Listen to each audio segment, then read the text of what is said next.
오늘 말씀은 마가복음 5장 21절 이하에 나오는 혈류증에 걸린 여인의 이야기를 함께 해보기로 하겠습니다.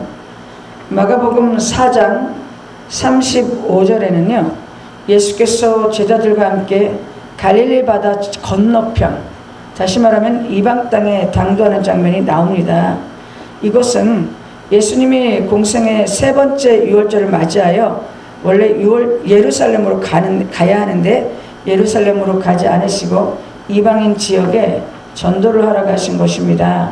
그리고 거라사 지방에 도착하여 군대 귀신 들렸던 자를 치유하는 장면이 5장에서부터 나옵니다. 예수께서 군대 귀신 들린 자를 고치시고요, 그 사람에게서 나온 귀신이 2,000마리가 되는 돼지떼에 들어가 돼지떼가 몰살하자 그 지역 사람들이 예수님께 그곳을 떠나달라고 간청합니다. 그리고 예수께서 갈릴리 서쪽으로 알려진 가버나움으로 돌아오십니다. 그리고 가버나움에서 시작되는 이야기가 마가복음 5장 21절 이하의 혈류증 걸린 여인의 이야기와 해당장 야이로와 그의 딸의 이야기입니다. 예수님이 갈릴리 서편 가버나움에 도착하시자 많은 무리들이 예수님을 만나기 위해 기다리고 있었어요.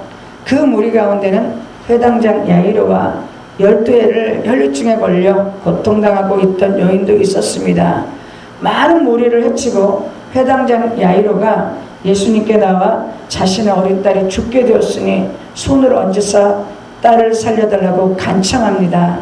야이로가 무리를 헤치고 이렇게 앞으로 나가 예수님 앞에 간청을 할 때 무리 가운데는 누군가가 자기의 신분과 처지를 알아볼까봐 두려움에 떨고 있었던 어떤 여인도 있었습니다. 그리고 예수께서 야이로와 함께 그의 집으로 가실 때 무리가 따르는데 너무 많아서 에워싸 밀 정도였다고 합니다. 예수의 소문을 듣고 그 무리 가운데 있으나 자기의 신분과 처지가 드러날 것을 두려워했던 한 여인이 무리 가운데 끼어 있다가 예수님의 옷에 손을 댑니다. 그녀는 예수님의 옷에 손만 대어도 구원을 얻을 수 있다고 생각한 것입니다. 아마 그녀는 사람들 앞에 나서면 안 되는 중환병에 걸려 고통을 당하고 있었나 봅니다. 그리고 자기의 간절한 바람대로 예수님의 옷자락에 손을 대자 병이 낫게 되었고요, 그녀는 자신의 병이 나았음을 알게 되었어요. 그리고 몹시 긴장된 상태로 조용히 그것을 빠져나가려고 생각하고 있었습니다. 아무도 모르게 말이에요. 이 여인은 예수님께 자신의 신분을 밝힌 적도 없고 예수님의 얼굴을 마주 대한 적도 없고 예수님께 기도를 부탁한 적도 없고 기도를 받지도 않았는데도 단지 옷자락만 만진 것으로도 병이 완전히 치유된 것입니다. 마가복음 5장은 그 여인을 12해를 혈류증을 앓던 여인이라고 말하고 있어요. 알고 보니 이 여인은 12년이란 긴 세월을 혈류증이란 질병의 고통 속에 살았던 사람이었던 것입니다. 혈류증이라는 것은요, 자궁의 이상으로 피가 계속 흐르는 질병입니다. 이 병에 걸린 사람은요, 병에 걸린 고통뿐 아니라 종교적으로 불결하고 부정한 자로 판정되었어요. 사회적으로 보호받지 못하고 그 사회 공동체에서는 함께 할 수 없는 소외된 삶을 살아야 했습니다. 이 여인은 지나간 12년 동안 어떻게든 살아보려고 애를 쓴 것 같아요. 오랫동안 병을 앓았던 만큼 많은 의사에게 치료를 받았지만 오히려 그것이 이 여인에게는 괴로움이었다고 말하고 있어요. 그리고 치료를 받으면 받을수록 그녀가 가진 것들이 돈이 허비되었고요, 질병은 더 심해졌다고 말씀하고 있어요. 혈류증의 증세가 더 심해졌다면 어떤 처지였을까요? 아마 하혈이 더 빈번해지고 피의 양이 많았음을 의미합니다. 그렇게 되면요, 몸의 다른 부분까지 쇠약해지고 정신까지도 참 그 정신력 자체가 많이 쇠약해지는 것을 뜻하는 것입니다. 혈류증에 걸린 지 12년 동안 이 여인에게 닥친 일은 병이 더 중해진 것과 병을 고치기 위해 많은 돈이 허비되어 이제 병을 고칠 돈도 의사도 없고 자신에게 말 한마디 걸어줄 사람 한 명도 없는 그런 외로운 처지로 인간으로서는 더 이상 아무것도 할 수 없는 가엾은 처지만 이제 자기 앞에 남아 있을 뿐입니다. 그녀를 벼랑 끝으로 몰고 가는 병과 병이 주는 고통은 그녀를 괴롭혔으며 더욱더 마음이 아팠던 거는 자기 병 걸려서 고통당하는 자기 병에 걸렸을 뿐이야. 나는 그래서 당신들보다 더 고통을 당하고 있을 뿐이야. 그런데 사람들은 이 여인을 피가 흐르기 때문에 부정한 자로 판단했고 금기의 대상이 되어서 금기의 대상으로 종교적 굴레가 이 여인에게 쓰여졌다는 것, 그것이 더 마음이 아팠을 거예요. 그녀의 삶은 지치며 활력을 잃었고 수심의 그림자가 깊이 들이었지만 그녀는 예수님이 오신다는 소문을 듣고 수년간 허약해지고 의기소침하고 우울하기까지 한 그 발걸음을 떼어 자신을 그토록 피하고 자신을 그토록 부정하다고 손가락질하는 무리들 속으로 들어와 절대 접촉해서는 안 돼! 라는 운명의 굴레를 깨고 예수님의 옷자락을 만짐으로 질병에서 노임을 받게 됩니다. 수많은 인파 속에서 자신의 옷을 누군가가 만졌다는 것을 알게 된 예수님은요, 그 사람을 찾으세요. 혈류증 여인은 두렵고 떨리기만 합니다. 왜냐하면 그녀는 절대 사람을 접촉해서는 안 되는 불결한 사람이었기 때문이에요. 그녀는 부정한 자였고 부정한 그녀가 접촉하는 모든 것은 부정해졌기 때문에 그녀 자신이 누군가를 접촉해서도 안 되고 사람들 역시 그녀와 접촉이 두려워서 그녀를 피했기 때문에 그녀는 자기가 많은 무리 속에 끼어있다는 것을 사람들이 알게 되는 것을 정말 두렵기 짝이 없는 일이었다는 거죠. 예수님, 제발 그냥 가세요. 예수님, 제발 묻지 말고 그냥 가요. 나는 질병에 치유되었으니 조용히 이곳을 떠나기만 하면 돼요. 예수님, 제발 그냥 가세요. 이 여인은 간절히 바랬을 거예요. 그러나 예수님은 그녀의 소망과는 반대로 자신의 옷자락을 만진 사람을 집요할 정도로 알고자 합니다. 모든 사람이 기피하고 외면하고 소외되었던 이 여인은 용기를 내어 두려운 마음으로 무리를 헤치고 가운데로 나갔고 예수님 앞에 서게 됩니다. 그리고 자신의 질병과 상황을 말씀드리며 용서를 구해요. 그녀가 예수님께 오는 과정에서 수많은 사람을 만지거나 부딪혔다면 그곳에 있던 많은 무리들은 모두 불결에 전염되어 부정한 상태가 되고요. 예수님조차 부정한 여인에게 접촉당한 것이라면 예수님도 부정해진 것입니다. 그녀는 자신의 그런 처지를 잘 알았기 때문에 그토록 두려워 떨었던 거죠. 왜냐하면 그녀는 많은 무리들 틈에 있었고 예수님의 옷자락을 만졌기 때문입니다. 이러한 사실은 예수님도 잘 알고 있었어요. 그럼에도 불구하고 예수님은 그 사람을 공개적으로 찾아내었습니다. 그리고 모든 사람 앞에서 그녀가 더 이상 부정한 여인이 아님을 증거합니다. 오히려 예수께서는 혈류증에 걸린 그녀의 목숨을 건 놀라운 믿음이 자신을 구원했다고 선포하세요. 그녀 앞에 놓였던 질병의 문제, 사회 공동체에서 부정한 자로 낙인된 올무, 종교사회 공동체에서 소외당했던 모든 고통들이 일시에 완전히 해결됩니다. 그녀는 예수님의 말씀대로 질병에서 노임받은 것뿐 아니라 삶의 올무와 속박에서 구원받은 평안한 인생이 된 것입니다. 예수께서는 그녀에게 이런 완전한 축복을 주시려고 그녀를 찾으신 것이며 사람들 앞에 나오게 한 것은 사람들 앞에서 그녀의 삶이 완전히 구원되었음을 선포하시기 위함이었을지도 모릅니다. 우리는 혈류증 여인의 이야기를 통해 중요한 교훈을 찾을 수 있어요. 혈류증 여인은 하혈을 하는 질병의 고통뿐 아니라 종교법상 부정한 자로 정죄되었고 그러기에 그녀는 어떤 것도 어떤 사람도 접촉해서는 안 되는 금제가 걸린 여인이었습니다. 그래서 사람들은 그녀를 만나지 않았고 찾아오지 않았고 그녀가 나타나면 모두 피하기 일쑤였고 심지어 너 같은 부정한 여자가 어디를 나돌아다니냐며 멀리서 돌을 던졌을지도 모릅니다. 그녀는 누구에게도 사랑과 동정을 받지 못하는 인생이었어요. 의사들만 그녀를 만났고 접촉했지만 의사들의 이런 행위는 그녀에 대한 사랑이라기보다는 그녀를 돈벌이 수단으로 보아서 행한 것이었을 뿐입니다. 모두가 그리고 사회가 그녀를 피하고 배척하고 만나려 하지 않고 그녀를 종교적인 굴레로 억압했을 때 그녀는 자신의 꺼져가는 생명을 다시 살리기 위해서 자기를 피하고 버려버린 무리들 틈으로 다가갔고 무리를 접촉하는 놀라운 생존 투쟁을 합니다. 그리고 절대 어느 것도 만져서는 안 된다. 절대 사람을 접촉해서는 안 된다는 자기에게 쓰여진 굴레를 깨고 자기에게 쓰여진 굴레 그리고 쓰여진 금제를 깨고 예수님의 옷자락을 만짐으로 자신이 옷자락을 먼저 만짐으로 질병에서 완전히 노임을 받게 됩니다. 나는 기도하러 가야 되는데 저 재수 없는 여자가 저기 있네. 아유 피해가야 돼. 나는 성전에 속죄제사를 드리러 가야 되는데 저 재수 없는 여자를 봤어.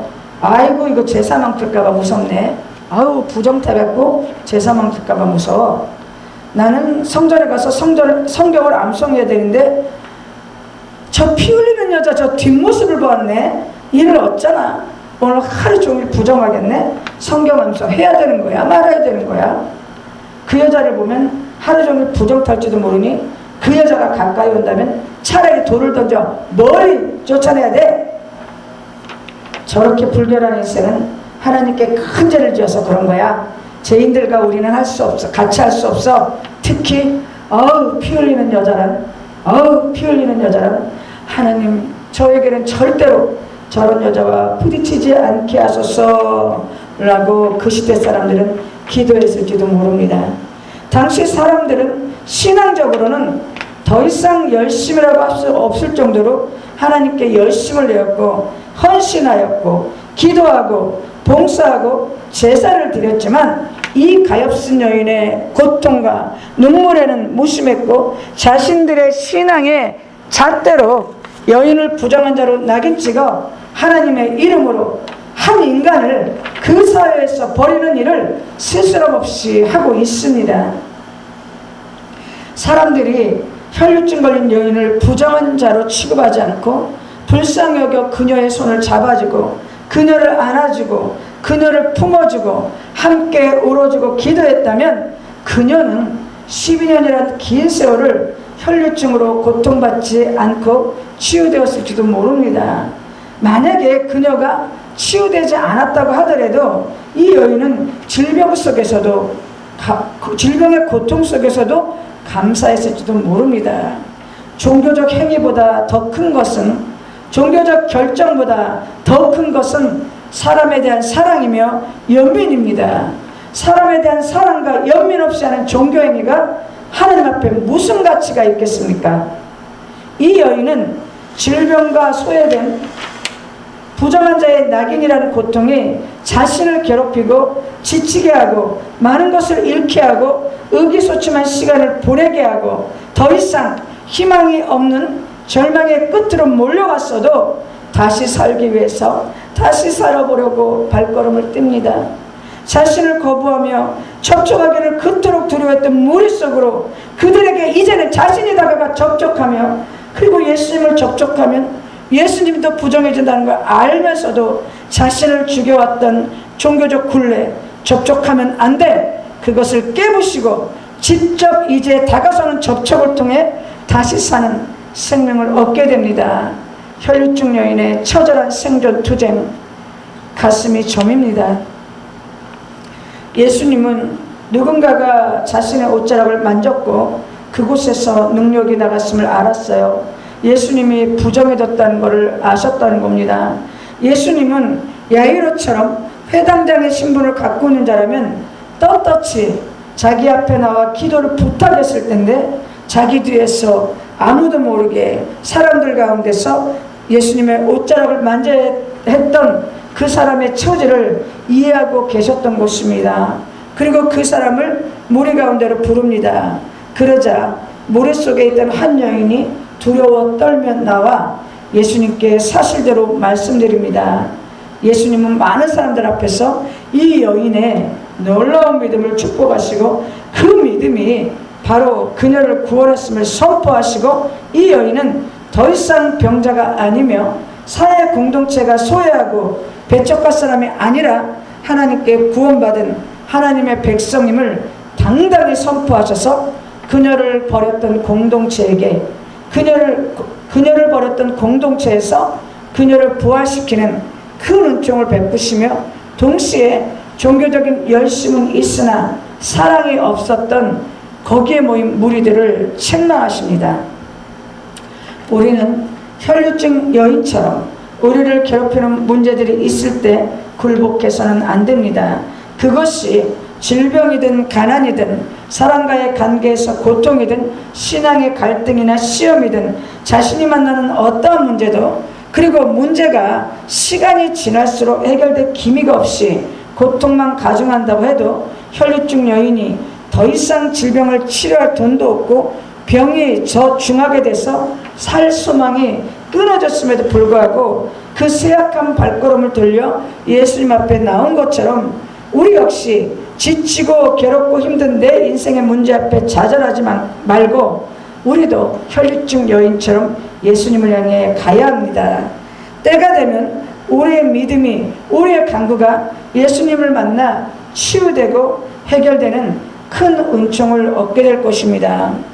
그리고 우리는 유대 공동체가 하나님의 이름으로 행했던 비정한 행위를 해서는 안 됩니다. 인간의 삶은 그것이 하나님 앞에서든 인간 앞에서든 정직함과 사랑이 없다면 아무것도 아닙니다. 유대 사회가 혈류증 걸린 여인을 감싸주고 안아주고 품어주었다면 그녀는 12년이라는 긴 세월에 고통을 겪지 않았을지도 모릅니다. 그러나 유대 사회는 종교라는 이름으로 질병의 고통에 시달리는 이 여인을 버렸습니다. 종교적 인간들은 자신들이 그토록 열심히 믿던 하나님의 이름으로 이 여인을 버렸지만 하나님은 이 여인에게 새로운 생명을 주십니다. 우리는 이웃의 고통을 살펴보아야 합니다. 불쌍히 여겨야 합니다. 그러나 이것을 하나님의 이름, 기독교의 이름, 기독교 신자의 이름, 전도의 이름, 우리 교회의 이름으로 하지 맙시다. 그냥 선한 인간으로서 해야 합니다. 불쌍히 여기는 인간 본래의 착한 심령으로 이웃을 진정으로 동정하고 사랑으로 대해야 됩니다.